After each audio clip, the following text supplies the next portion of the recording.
சுக்கா செய்ய ஒரு table spoon எண்ணெய் கடலை எண்ணெயை விட்டு அதில் ஒரு பெரிய வெங்காயத்தை போட்டு நல்லா வணக்கிக்கோங்க. நல்லா ப்ரௌனிஷ் கலர் வர அளவுக்கு வதக்கிக்கோங்க. அதுக்கப்புறம் தக்காளி போட்டுக்கலாங்க.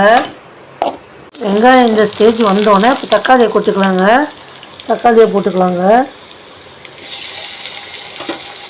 ஒரு தக்காளி நறுக்குனதுங்க.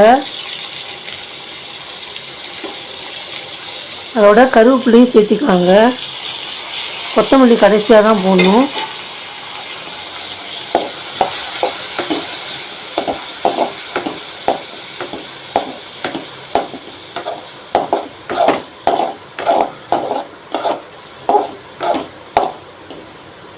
தக்காளி கொஞ்சம் வதங்கட்டுங்க.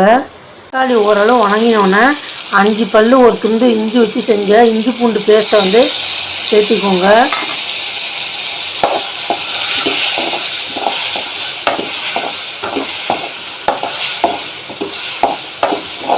பச்சை வாசனை போன உடனே 1/2 ஸ்பூன் உப்பு, 1/4 ஸ்பூன் மஞ்சள் தூள், 1/2 ஸ்பூன் மிளகாய் தூள், 1/2 ஸ்பூன் மல்லித்தூள் சேர்த்திக்கோங்க.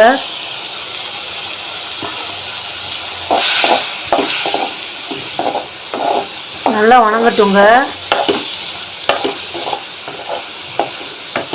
இப்போது 1/2 கிலோ இறாலை சுத்தம் பண்ணி இதில் சேர்த்திட்டாச்சுங்க. நம்ம வந்து மட்டன் சுக்கா மசாலா வந்து போட்டுக்கலாங்க. இது வாங்கினேங்க. இதில் வந்து 1 ஸ்பூன் போட்டுக்கோங்க.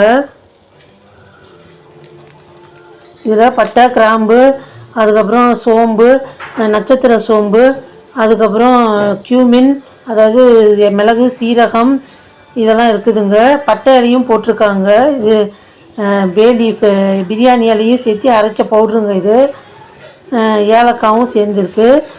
இந்த சுக்கா மசாலாவை போட்டுட்டு நம்ம வந்து கொத்தமல்லி தழையை தூவி விட்டுடலாங்க. தூவி விட்டு ஒரு கொதி வந்தோன்னு நிறுத்திடலாங்க.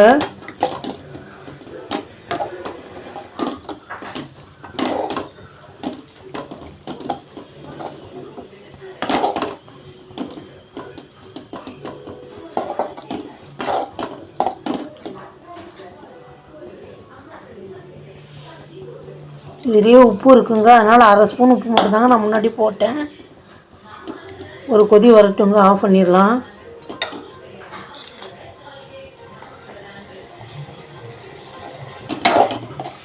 பச்சை வாசனை போகணுங்க. மிளகா பொடியோட